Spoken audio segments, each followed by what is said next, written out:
Hallelujah. Ginoo, nagaduol kami kanimo karong hapunan Ginoo. Nagadayeg kami sa imo. Imuha ning himaya Ginoo.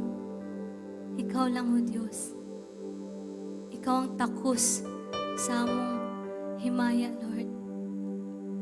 Nagpasalamat kami sa walay puwas ni mong gugma sa amon. Salamat o Diyos. Mataganta ka na mong himaya karon. Hallelujah.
Good afternoon, brothers and sisters in the Lord.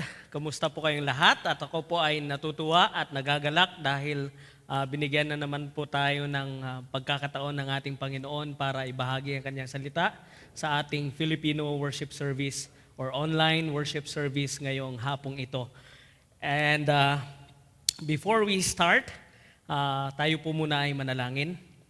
Let's pray. Dakila naming Diyos, kami po ay lubos na nagpapasalamat sa inyo dahil alam po namin, Panginoon, na lahat na meron kami ngayon ay sa inyo galing.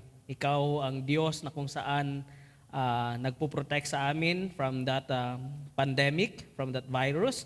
Ikaw din, Lord, ang nagpo-provide ng food sa aming table. At ikaw din, Lord, ang nagbibigay sa amin ng assurance and peace of mind, kaya nakakatulog pa rin po kami ng mahimbing sa kabila ng lahat ng mga pinagdadaanan namin.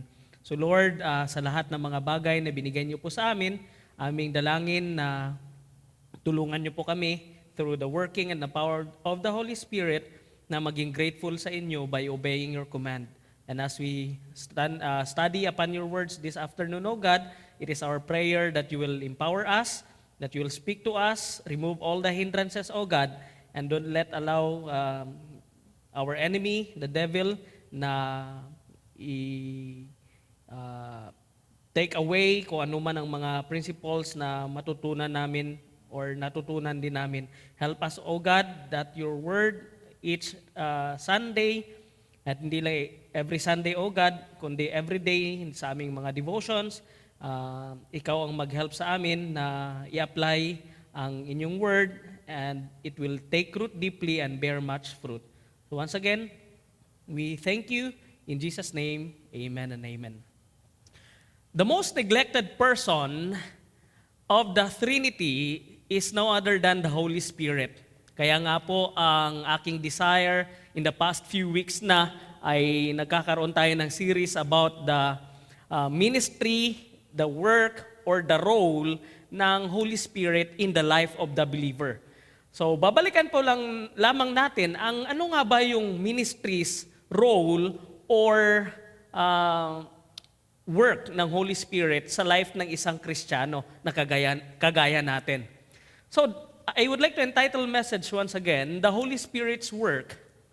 Pwede din yan role or ministry in the life of the believer. So the question is, what is the Holy Spirit's work in the life of the believer?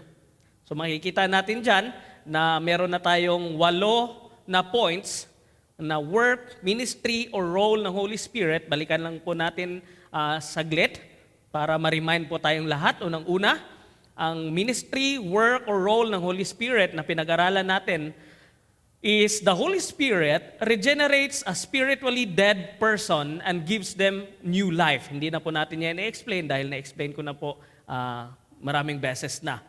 Okay, yan yung unang work ng Holy Spirit. Number 2, ang Holy Spirit, ang work niya is to convict a sinner. Yan pala ang isa sa mga gawain ng Holy Spirit.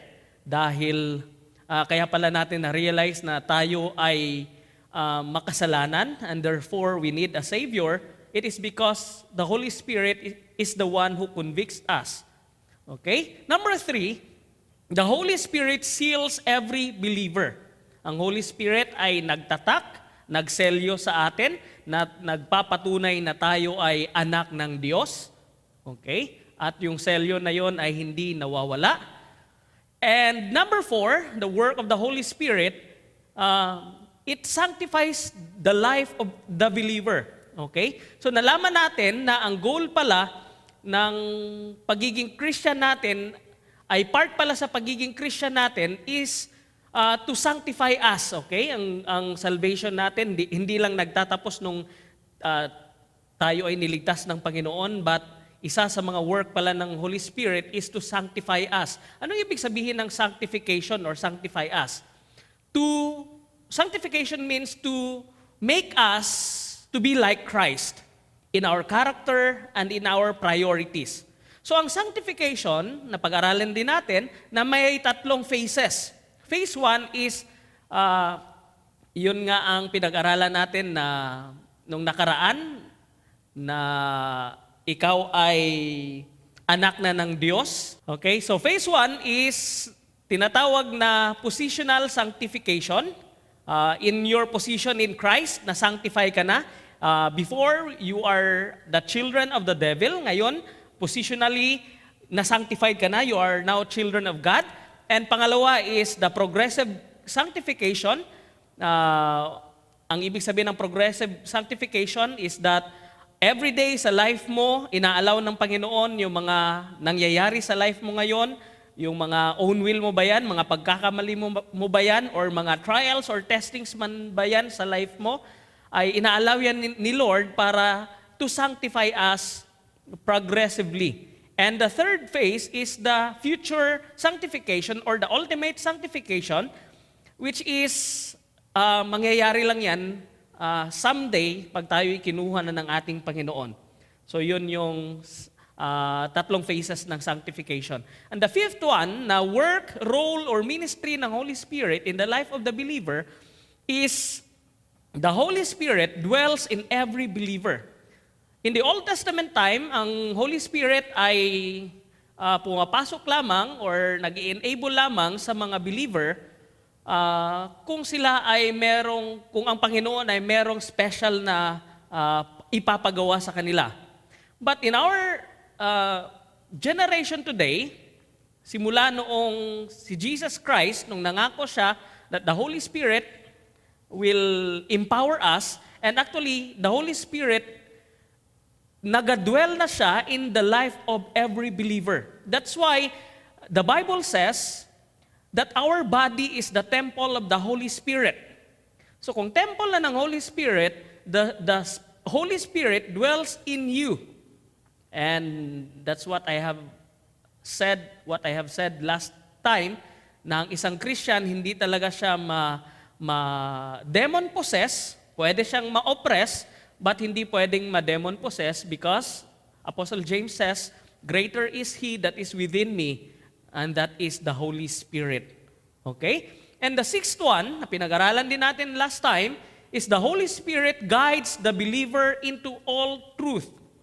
There's a lot of ibang mga religious sect na nagtuturo ng mga maling katuruan, but isa pala sa work ng Holy Spirit is to guide the believer into all truth. Okay? And the seventh one is the Holy Spirit teaches and reminds. It is the work of the Holy Spirit to teach us and to remind us of the things that Jesus has taught us. And the eighth one, dito tayo nag-end last time, the Holy Spirit helps us in our weakness. There are times na tayo ay physically and emotionally, spiritually weak, but it is the Holy Spirit's work, role, or ministry to help us in our weakness. And this afternoon, sa ating third na pag-aaral patuloy na pag-aaral ng doctrine of the Holy Spirit, the role, the work, or the ministry of the Holy Spirit, is pag-aaralan natin yung gift. Okay? Ang Holy Spirit pala ay siyang nagbibigay ng gift o regalo. Okay? Itong mga regalo na ito ay hindi ito, siyempre pag regalo, walang bayad. Okay? At ang Holy Spirit pala ay merong binibigay na regalo sa church. Again, when we talk about the word church, hindi po yan, it's not talking about the building, but the word church means ecclesia. Okay? Ang ibig sabihin niyan is body of believers, called out ones, yung mga taong tumanggap sa ating Panginoong Hesukristo as their Lord and personal Savior. Yan po ang tinatawag na church. So bakit nagbibigay ang Holy Spirit ng gift sa mga believer? Dahil gusto ng Panginoon na mas lalong ma-strengthen ang kanyang church, ang mga believers, mag-grow, ma-strengthen, at mas lalong ma-equip ang mga believers. Dahil kung walang gift, wala tayong tool para tayong engineer na gustong magpatayo ng bahay pero wala tayong tool. walang material. So, isa pala sa work ng Holy Spirit, role or ministry ng Holy Spirit is to give us gift. And did you know na meron akong nakitang, actually sa pag-search ko ay sabi merong iba nagsasabi 9 lang ito, 9 spiritual gifts, kagaya 9 spiritual gift. But I would like to clarify na ang gift po at saka fruit ng Holy Spirit and the gift of the Holy Spirit ay magkaiba, are two different things. Next time, pag-aaralan na naman natin yung fruit of the Spirit, pero ngayon, pag-aaralan muna natin yung gifts of the Holy Spirit. Okay. So ano nga ba yung spiritual gift na binibigay ng Holy Spirit? Number 1, but before itong list na 16, okay? Dahil sabi ng iba, 9 lang, but then sa aking pag-aaral, ay 16 ito lahat ang nakita ko.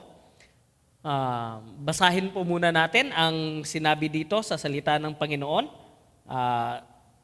Dito sa 1 Corinthians chapter 12, verse 8 to 10. Okay? Dito ako nag-base. Okay? 1 Corinthians chapter 12, verses 8 to 10. And makikita din natin dito sa Ephesians chapter 4, verse 7 to 13.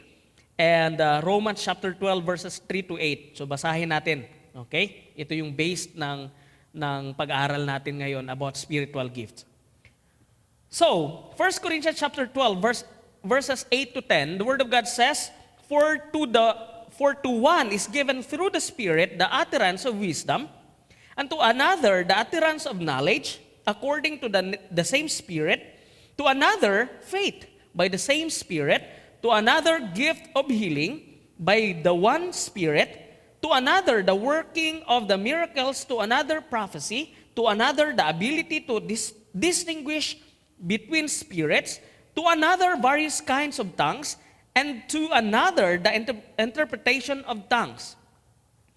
In Ephesians chapter 4, verses 7 to 13, another na verses na nagpapakita ng mga gift is verse 7, sabi na Ephesians chapter 4, But grace was given to each one of us according to the measure of Christ's gift. Jump tayo sa verse 11. And He gave the apostles, the prophets, the evangelists, the shepherds, and the teachers to equip the saints for the work of the ministry, for building up the body of Christ until we all attain to the unity of the faith and of the knowledge of the Son of God, to mature manhood, to the measure of the stature of the fullness of Christ. And next na verse naman sa Romans chapter 12 verses, Romans chapter 12 verses 3 to 8. The Word of God says, For by grace given to me, I say to everyone among you, not to think of himself more highly than he ought to think, but to think with sober judgment, each according to the measure of faith that God has assigned. For as in one body we have many members, and the members do not all have the same function or gift. So we, though many, are one body in Christ, and individually members one of another, having gifts that differ according to the grace given to us. Let us use them. If prophecy, in proportion to our faith. If service, in our serving. The one who teaches, in his teaching. The one who exhorts, in his exhortation. The one who contributes, in generosity. The one who leads, with zeal. The one who does act of mercy, with cheerfulness. So yan po ang mga verses na nagpapakita na ng mga spiritual gifts. So ano-ano nga ba ang mga spiritual gifts? So tandaan natin ito. Ano-ano nga ba ang mga spiritual gift? Number 1, the gift of knowledge. The gift of knowledge. Ang ibig sabihin ng gift of knowledge is the gift to have a comprehensive understanding of a spiritual issue or circumstances. Now, kung ikaw ay mag-gift of knowledge, people with this gift have a deep understanding of the will and the ways of God, personally and through Scripture. Now, supernaturally, they can discern truths about spiritual matters in order to teach or direct the church. Sometimes, God gives a word of knowledge about a particular situation or person in order to protect, warn, or guide. So yan pala ang ibig sabihin kung ikaw ay may gift of knowledge. Meron kang deep understanding of the will and the ways of God. So secondly, second gift na binigay ng Holy Spirit is gift of wisdom. Ano nga ba ang difference ng gift of knowledge sa wisdom? Now, individuals, ang ibig sabihin ng gift of wisdom is the gift to make choices and give leadership that is according to God's will. Okay? So, ang ibig sabihin kung meron kang gift of wisdom is that individuals with this gift have the ability to make wise decisions and to advise others similarly. This wisdom isn't just from trial and error in their own lives, but through a supernatural understanding from God dahil ito ay gift ng ating Panginoon. And they see clearly through confusing circumstances, even though confusing ang circumstances, because meron silang gift of wisdom, it will direct themselves and others towards God's will and direction, closely adhering to the Word of God, of course, di ba? Closely adhering to the Word of God. So yan pala ang ibig sabihin kung meron kang gift of wisdom. The third gift, as I have said, 16 ito sila lahat, or gifts na lahat. The third one is the gift of faith. The gift of faith is to trust God and inspires others to trust God no matter what the condition. Okay? So ang ibig sabihin niyan, the gift is different than this gift is different than faith unto salvation. Itong gift of faith at saka saving faith are two different things. Iba yung binigay sa atin ng Panginoon na faith, kaya tayo nag-believe sa Kanya at nag-accept sa Kanya as our Lord and personal Savior. At iba din itong gift of faith. Okay? The gift of faith na ito, gift of the Holy Spirit na faith, involves the supernatural ability to believe and trust God in extenuating circumstances for extraordinary results. Na even though na grabe yung circumstances mo, hindi mo maintindihan kung ano na nangyayari sa buhay mo, grabe ng trials and testings and persecutions, but still, you have that faith sa ating Panginoon. This gift of faith often brings about incredible miracles and is closely related to the other power na gifts. Okay? And the fourth one, na gift na binibigay sa atin ng Panginoon, gift of healing. And gift of healing, it is the wondrous gift to use God's healing power to cure a person who is ill, wounded, or suffering. Now, kung meron ka nito, kung binigyan ka ng Panginoon ng gift of healing, God works through a person with this gift to heal and restore people's bodies, minds, and emotions. And this person has a level of faith to believe God for healing in any situation and is willing to try even non-conventional methods if God leads. So grabe, hindi lahat ng Kristiyano ay binigyan ng Panginoon ng gift of healing. There are people na kung saan pag pinag-pray niya lang ang isang ill na person, nagkasakit na person, gumagaling. Okay? And of course, binibigay yan ng Panginoon so that people will know that the God that we are serving is the one true God who can heal every diseases. At hindi yun dapat i-credit natin sa ating sarili kung meron tayong kahit na anuman gift na meron dito. And the fifth gift na nakalist dito is gift of miracles. Grabe, no? Itong mga gift na ito, extraordinary ito.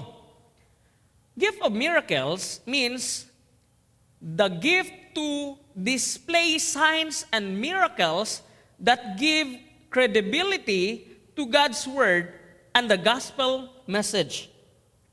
Now, a person with this gift can be used by God to do any type of creative miracle, from using physical strength to move a car, to regenerating a body part to affecting the weather. Grabe, no? Kung meron kang gift of miracles. There is no limit to what God can do. And the person with this spiritual gift has the faith to believe God for anything. Now, miracles were given by God to the church to reveal the presence and the glory of God among His people, and to create a sense of awe and wonder and godly fear. Though there were many enemies of the church, often the result of this miracle being performed was more people coming to faith in Jesus Christ, glorifying God, as well as greater faith and boldness within the church. Just like kay Moses. Bakit kailangan magpakita ni Moses ng 10 plagues? Or pwede natin, we can call it miracles. Di ba? Bakit? Dahil ang mga Israelites, ay yun naman talagang primary purpose ng Panginoon, ay gusto niyang palayain ni Pharaoh ang kanyang people. Dahil gusto niyang i-lead ang kanyang people papunta sa promised land. Pero, bakit nga ba ginawa ni Moses or inalaw ng Panginoon nagkaroon ng 10 plagues or ganong miracle? So that people will know that there is only one God who is a powerful God who can do miracles. There's a lot of pastors, missionaries na pupunta sa mga Muslim countries. And because napakahirap pumasok doon, hindi ka basta-basta maka-share ng gospel. Hindi ka basta-basta maka-ministry doon. You know what? Anong ginagawa ng Panginoon? He is doing miracles so that people there will believe that the God that we are serving is indeed the one true God. And again, miracles were only given by God to the church to reveal the presence and the glory of God among His people and to create sense of awe and wonder and godly fear. So yan po ang gift of miracles. Number 6 na gift na binigay sa atin ng Panginoon ay ang gift of prophecy. Ang gift of prophecy, okay, the gift to declare a message from God. Okay? Now, believers with this gift of prophecy don't necessarily tell the future. Kasi pag sinasabi nating gift of prophecy, ay akala na natin ay to declare yan ng future. Nagabigay na sila kung ano ang mangyayari in the future. But the gift of prophecy, ang ibig sabihin nito, does not necessarily tell the future as much as they build up, encourage, and redirect the church body. They help the church understand the heart and desires of God and urge the church to wholeheartedly pursue God and holiness. Now, ano nga ba? From the root word, yung prophecy na yan, from the root word prophet, ano ba ang gawain ng isang prophet? It is to declare, ano dito? To declare the desires of God and urge the church to wholeheartedly pursue God and holiness. Again, ang gift of prophecy ay hindi yung nanaginip ka, and then in-interpret mo na yan yung mangyayari in the future. Hindi po yan ang ibig sabihin ng Biblia. But the gift of prophecy, once again, God has given us this gift to help the church understand the heart and the desires of God and urge the church to wholeheartedly pursue God and holiness. Number 7 na gift na binigay ng Panginoon is the gift of discerning spirits. The gift of this gift is to recognize whether or not something is truly from God or in accordance with righteousness. Now, kung babasahin natin dito, hindi ito yung discerning spirits na alam mo kung yung mga evil spirits or kung ano pa man. Ang discerning spirits dito is that sinasabi ng Biblia na meron kasing nagtuturo ng mga maling katuruan about the Bible and tinitwist nila. Now, sinabi nga ni Apostle Paul in his letter na you will know if you will discern if that spirit comes from God kung siya ay naniniwala na si Jesus Christ is God na nagkatawang tao at namatay sa cross para tayo ay isave or iligtas. This gift is also referred to distinguishing between spirits.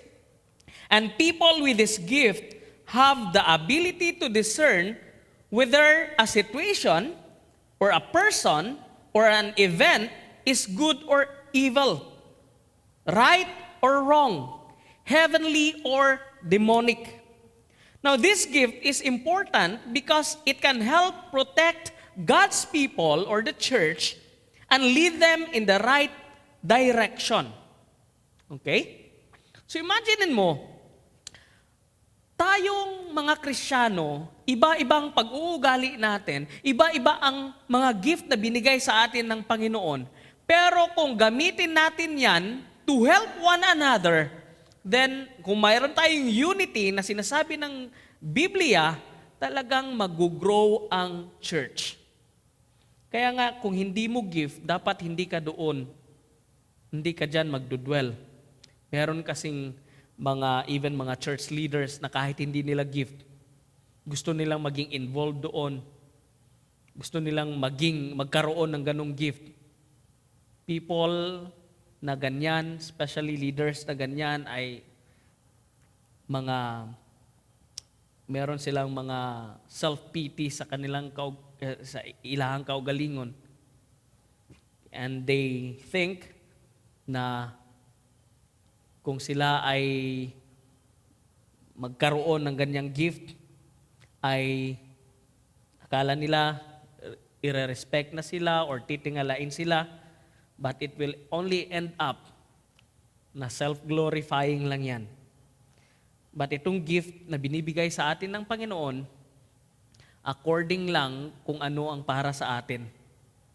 Hindi lahat ng gift nasa isang Kristiyano.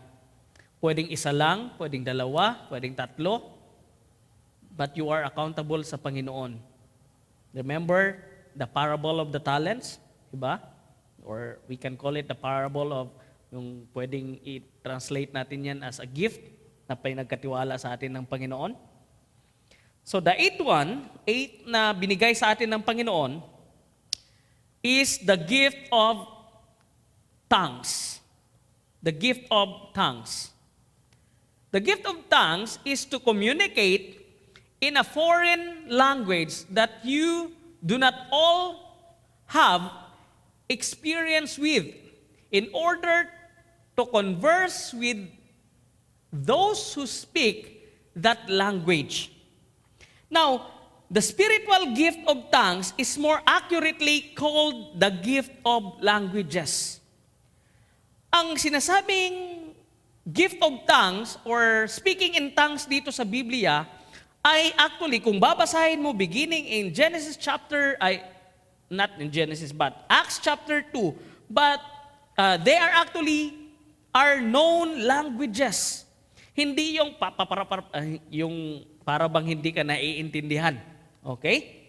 Now, to properly understand this gift, balikan natin, we need to begin with a brief history of the language in the human race. Now, in the Garden of Eden, mankind had one language and was in direct communication with God. Di ba? One language pa yun noon. Having a perfect communion with God. Unfortunately, this relationship changed at the fall when Adam sinned against God and he and Eve were cursed and banished from Eden along with their descendants. Now, mankind continued to have one language up until Genesis chapter 11. And after that, where God confused their language and people were dispersed throughout the earth, He did this because they had united together in one language and conspired to build a tower at Babel. At alam nyo ano ang intention nila? Their intention was to make a name for themselves and thus replace God in their hearts kasi gusto na nila to make name for themselves and to replace God in their hearts. Now, pride is the birthplace of sin. And regrettably, fallen man has decided to use every advantage, including language, to usurp God's authority and place himself upon a throne which is not rightfully his. Now, after God confused their language and scattered them across the earth, He chooses one people with one language. Sa kadami-daming language, nagpili ang Panginoon ng isang person with one language lang and to bring Him glory and draw mankind back to Himself. And alam naman natin ng chosen nation na ang kanilang salita noon ay Hebrew at sila ay mga Israelites. Bakit sila pinili ng Panginoon? One nation with one language lang? Now, Abram later called Abraham was the only through whom God promised to bless all the nations, eventually through the nation of Israel. The Hebrew language would be used to communicate God's word to the nations. So yun yung ginamit ng Panginoon, Hebrew language. Okay? However, the rest of the world did not speak yung language ng Hebrew. Okay? However, the rest of the world did not speak or understand this language and for the most part continued to remain ignorant of God's plan of redemption. Kaya nga, kasi hindi naman sila nakakaintindi. So paano even sa time nila Jesus Christ ay Hebrew lang din naman yung kanilang yung kanilang language. Paano sila makashare sa mga hindi Hebrew? So fast forward to the day of Pentecost and the pouring out of the Holy Spirit on the people of God. Here we see the image, or here we see a glimpse of God's reversal, yung reversal of the curse, yung curse of divided languages. In Acts chapter 2, people from all over the world hear God's people proclaiming His mighty works in their own languages. Now, kung titingnan natin, ang Bible custom and culture, every time na sila ay nagse-celebrate ng Day of Pentecost, lahat ng mga Jew ay nire-require nila, even yung mga Jew living outside Jerusalem and from other nations, nire-require nila na bumalik doon sa Jerusalem dahil sila ay magkakaroon ng ganitong feast. Usually, itong in the Old Testament time, actually, sineselebrate nila ang the Day of Pentecost dahil inaalala nila that God is the one who is blessing them with grains and other, ito yung kanilang ginagawang festival. Dahil nire-recognize nila that Elohim, Yahweh, is the one, or nire-remember nila na si Yahweh ang siyang nagbi-bless sa kanilang fields, sa kanilang grains. Kaya nire-require nila lahat ng mga Jew from all over the world na bumalik. But the problem is, itong mga Jew na hindi lumaki sa Jerusalem or sa Israel, hindi sila marunong or meron silang ibang dialect. Kumbaga, ikaw ay lumaki na Jew tapos napunta ka sa Philippines, kinalakihan mo na Philippines, dito sa Philippines, Tagalog lang talaga yung alam mo. And during the Day of Pentecost, mga Jew ay bumalik doon sa Israel, and that day, ginamit ng Panginoon, that Day of Pentecost, the pouring out of the Holy Spirit in the people of God para makapag-speak sila ng different languages. As I have said, itong speaking of tongues na sinasabi ng Biblia are known languages. In Acts chapter 2, ito yung time na kung saan bigla na lang itong mga Galileans na ito, kung babasahin mo ang Acts chapter 2, meron dong issue na kung saan nagtaka ang mga tao, mga Jew na lumaki sa ibang bansa, na sabi niya, are these people Galileans? Pero bakit sila nakakapagsalita ng language natin? Halimbawa, Chinese ako or Korean ako. Hindi naman ako nakapag-aral ng Arabic, hindi man ako nakapag-aral ng Greek, pero bigla na lang, because of that gift of tongue, fluent na ako ngayon magsalita ng Arabic or Greek or kung ano pa mang mga languages. At alam nyo anong purpose niyan, yung speaking of tongues? Ang purpose niyan is to share the gospel so that other people, other languages will receive the salvation sa ating Panginoon, will hear the gospel of salvation. And again, ang speaking of tongues na sinasabi ng Biblia ay hindi po unknown languages, kundi ito ay isang existing languages na kung saan ginamit ng Panginoon to spread, to preach the gospel sa ibang Jew or sa ibang mga tao na hindi nakakaintindi ng Hebrew. And I believe, until now,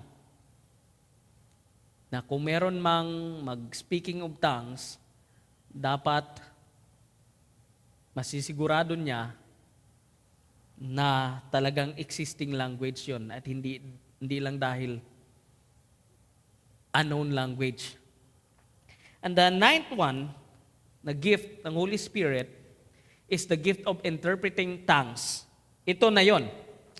There are some people na marunong speaking of tongues, bating walang interpreter. Kaya nga, ang sabi ni Apostle Paul, kung walang interpreter, mas mabuti pang manahimik yung person na nag-speaking of tongues, especially sa church. Okay? Meron dapat siyang interpreter. Now, ito ay isa sa gift na binigay ng Panginoon, the gift of interpreting tongues. The gift to interpret the speech and willing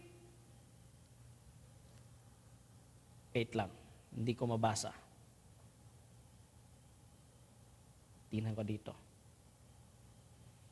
The gift to interpret the speech and writings of a different language and translate it back to others in your own. So yan yung ibig sabihin ng gift of interpreting tongues. A person with this gift of interpreting tongues has a supernatural ability to understand and explain to others the message given in tongues. Okay? Now, the result is that God is glorified and the church is edified. So, simple lang, siya ang taga-interpret. Number 10, the gift of administration. The gift of administration. The gift of administration is to keep things ordered and in agreement with God's principles. Ang ibig sabihin ng gift of administration, the Greek word for the spiritual gift of administration is kubernesis. Bakit natin binabalikan yung Greek word? Dahil ang New Testament po ay sinulat sa Greek. Kaya nga pinag-aralan sa seminary ang Greek para malaman natin kung anong root word nun, bakit ginamit yung word na yun, at binabalikan natin dahil yun yung original na pagkasulat. Now, this is a unique term that refers to a shipmaster or captain. Now, the literal meaning is to steer or to rule or govern. It carries the idea of someone who guides and direct a group of people toward a goal or destination. Usually, itong mga may gift of administrations, magaling talaga sila to steer or to rule or to govern. Okay? With this gift, the Holy Spirit enables certain Christians to organize, direct, and implement plans to lead others in various ministries of the church. This gift is closely related to the gift of leadership, but is more goal or task-oriented and is also more concerned with details and organizations. Okay? So number 11, malapit na tayo. Number 11, the gift of service. The gift of service means a desire and capacity to always help others to do whatever it takes to get a task achieved. Pasensya na po kayo, hindi ko masyadong mabasa, malayo-layo. Okay? Itong gift of service, there are two Greek words for this gift. The first one was found in Romans chapter 12, verse 7. The first one, yung gift of service is diakonia, from which we derive or we get our English word deacons, diakonos, okay? And the basic meaning of this word is to wait tables, to help, okay, to serve. But it's most often translated in the Bible as, yung second meaning nito is ministry. And it refers to any act of service done in genuine love for the edification of the community. Now, the Holy Spirit in those some believers with this gift, na binigyan niya ng gift to fill the many gaps of the ministry. So, isa pala sa pinaka-importante na gift na binigay sa church is the gift of service. Dahil ang merong ganitong gift are the ones to fill the many gaps of ministry and meet the needs of the church as it fulfills the Great Commission. Now, the goal is to energize the church and free up others to use their gift to the fullest. The result is the continued edification of the church and the added ability to see beyond its own needs and reach out into the community. The 12th one is the gift of teaching. The gift of teaching means the gift to help to the church to be rooted and built up in the Word of God. Now, the Holy Spirit gives certain people, hindi lahat ng people, as I have said, Ang Holy Spirit ay hindi niya binigyan ng lahat ng gift, ang lahat ng members. Iba-iba tayong gift. Okay? Meron ka kapareha, isa o dalawa, pero tayong lahat ay magkaiba-iba ng gift. But the Holy Spirit gives certain people the spiritual gift of teaching so that they would help the church fulfill her ministry. Without this gift, napakahirap po because the church would quickly fall into error and sin. Dahil isa sa mga ginagawa ng person na may gift of teaching is to teach the doctrines, the biblical interpretations. And teachers are there to make sure that doesn't happen. Okay? Dahil without this gift, the church would quickly fall into error and sin. That's why teachers are there, gift of teachings are there to make sure that that doesn't happen.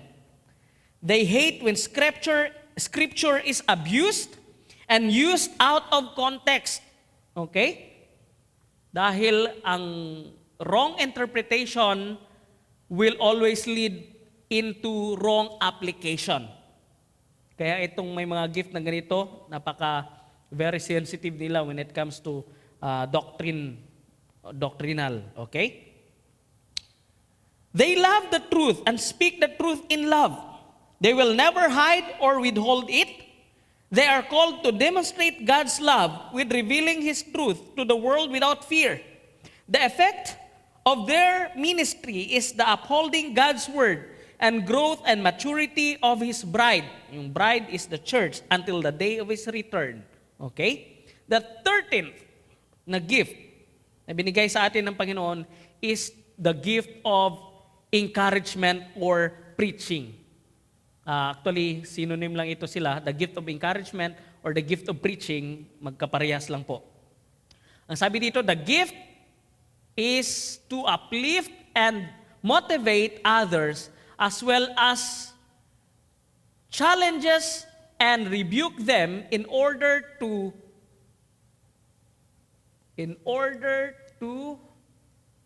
foster spiritual growth and action. Now, kung ikaw ay mag-gift of preaching or gift of encouragement, the gift of exhortation is often called the gift of encouragement. Exhortation ba man, encouragement ba yan, or preaching, magkaparehas lang yan sila. The Greek word of this gift is parakleo. It means to beseech, exhort, call upon, or to encourage and to strengthen. Now, the primary means of exhortation is to remind the hearer of the powerful and amazing work of God in Christ Jesus, particularly in regard to the saving work of Jesus Christ in the atonement. Now, all Christians are called to encourage others. Makikita natin yan sa 1 Thessalonians chapter 5, verse 11, kahit wala kang gift of exhortation or encouragement or preaching, pero tayo pa rin ay inutusan ng Panginoon to encourage others. Dahil sabi ng 1 Thessalonians chapter 5, verse 11, therefore encourage one another and build up one another up as just as you are doing. Now, the Spirit of God gives this gift to the people in the church to strengthen and encourage those who are wavering in their faith. Those with a gift of exhortation or preaching can exhort, can uplift, and motivate others as well as challenges and rebuke them in order to foster spiritual growth and action. Now, the goal of the encourager is to see everyone in the church continually building up in the body of Christ, glorifying God. The 14th na gift is the gift of generosity. Ganitong gift ay marami akong nakikitang mayroong gift na ganito sa church, sa CFC. And most of them ay hindi naman mayaman talaga. But then they have this gift of generosity. The gift of generosity or gift of giving is the gift to meet the various needs of the church and and its ministry, or even missionaries, or the people who do not have the means to provide fully for themselves. Now, the gift of giving, it simply means to impart or to give. However, the word is accompanied in Romans chapter 12, verse 8, by another descriptive word, haplotes. Okay, yan ang ibig sabihin yan. Haplotes. The word tells us more about the kind of giving that is associated with the gift. The word haplotes means sincerely, generously, and without pretense or hypocrisy. Now, the Holy Spirit imparts this gift to some people in the church to meet the various needs of the church and its ministries, missionaries, or of people who do not have the means to provide fully for themselves. Now, the goal, imaginein mo yan kung lahat tayo ay puro lang, kung walang gift of giving sa church, paano natin masusustain ang ministry? Sa simbahan pa lang, dito pa lang sa CFC, malaki ang electricity bill natin, malaki din ang water bill natin, and marami tayong mga sinusuportahang ministry. Kung walang may gift of giving sa inyo, generosity sa inyo, imaginein mo, anong mangyayari? Wala ding support ang mga pastor, paano na lang ang ministry? Okay? Now, the Holy Spirit imparts this gift, okay, to some people in the church, and it's to meet various needs of the church and its ministries. Okay? Those with this gift love to share with others the overflow of blessing God has given them. They are typically very hospitable and will seek out ways and opportunities to help others. They are also excellent stewards and will often adjust their lifestyle in order to give more to the spread of the gospel and the care of the needy. They are grateful when someone shares a need with them. Imaginin mo, kung merong mag-share pa na sila ay may need, sila pa ay natutuwa dahil sila ay may gift of generosity and are always joyful when they can meet that need. And the 15th one, second to the last, is the gift of leadership. The gift of leadership is the kind of gift to care of God's people and lead them into deeper relationship with Christ and each other. Itong gift of leadership, it is actually synonymous din sa gift of pastoring or shepherding. Itong may ganitong gift, the spiritual gift of leadership is closely related to the gift of administration. Medyo related sila sa isang gift na administration kanina. And interestingly, the spiritual gift of pastor or shepherd, okay? So the Greek word for the spiritual gift of leadership is proistemi. The word means to lead, to assess, or protect, and to care for others. It is placed there intentionally to show that it is a gift associated with caring for others. This is what connects us, or connects it to the gift of pastors and shepherd, and what differentiates it from the gift of administration. Dahil ang gift of administration is the goal-oriented, but ang mayroong gift of leadership, pastoring, or shepherding, it is more people-oriented than task-oriented in its application. This is not to say those with the gift of administration do not care for the people. Hindi naman po ibig sabihin na ganon. Of course, they do.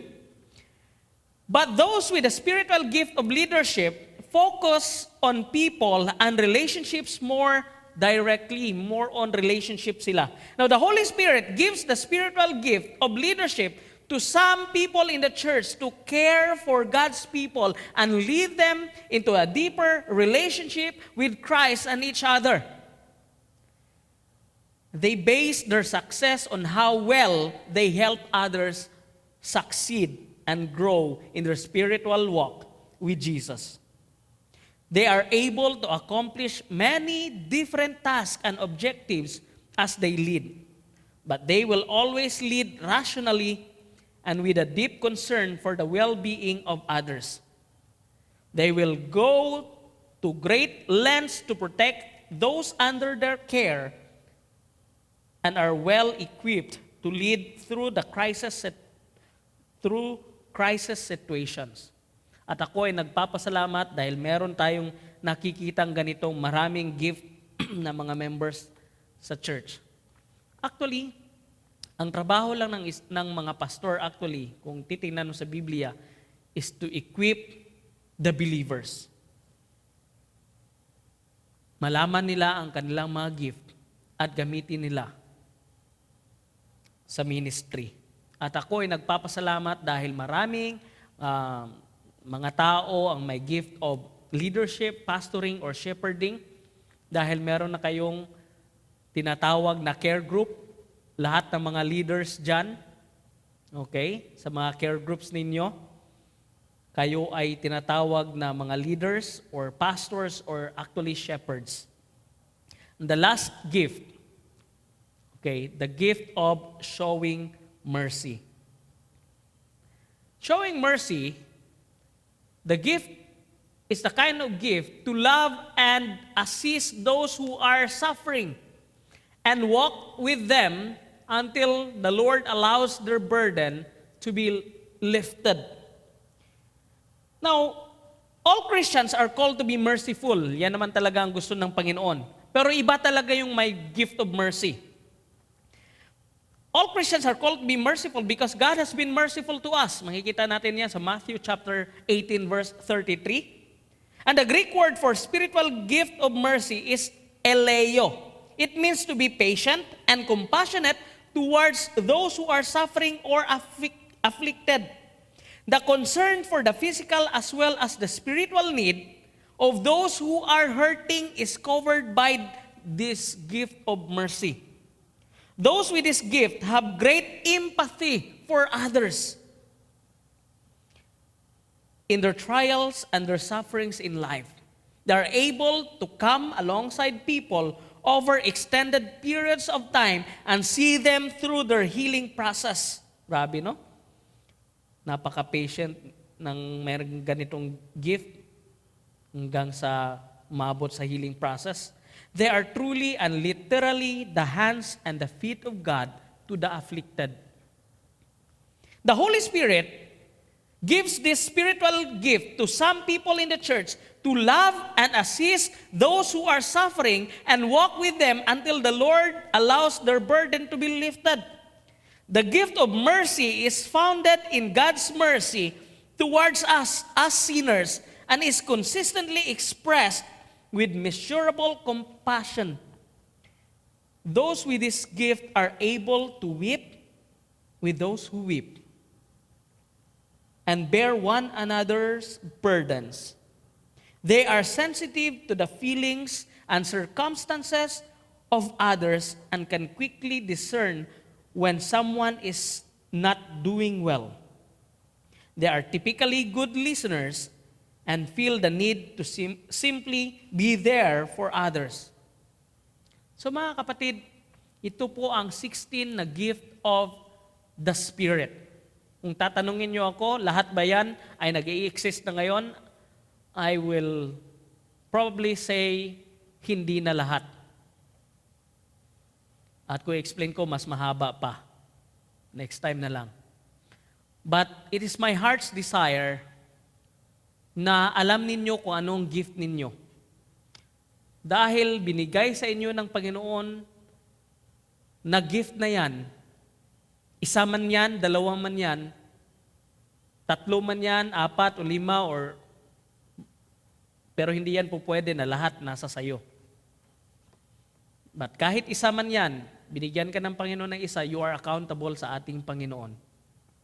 At ang gusto ng Panginoon, gamitin yan for His glory and to help the church to build the body of Christ. Again, isa sa mga ministry ng Holy Spirit is to give gifts. Ang gift and the fruit of the Holy Spirit are two different things. Dito pa lang tayo sa gift ngayon. And 16 ito lahat. And next time, pag-aralan naman natin ang 9 fruits of the Holy Spirit. I hope and I pray na kung ano man ang gift na binigay sa inyo ng Panginoon, gamitin nyo to edify the body of Christ, which is the church. Shall we pray? We thank you, O God, for reminding us that the Holy Spirit is the one who is the giver of gifts. At ang purpose kung bakit inyo binigay ang gift is to edify, strengthen, to help the body of Christ, which is the church. Magkaiba-iba kami mga gift, O God, pero lahat ng gift na binigay nyo sa amin, gusto namin, Lord, kahit na magkaiba-iba, gamitin namin ito as one para i-feel kung ano ang kulang at kung ano man ang nararapat gawin namin ang aming best. Gamitin ang gift na binigay niyo sa amin para ma-build up ang church. And Lord, we pray that you will bless these thoughts in our hearts, take root deeply, and help us to bear much fruit. In Jesus' name we pray. Amen and amen.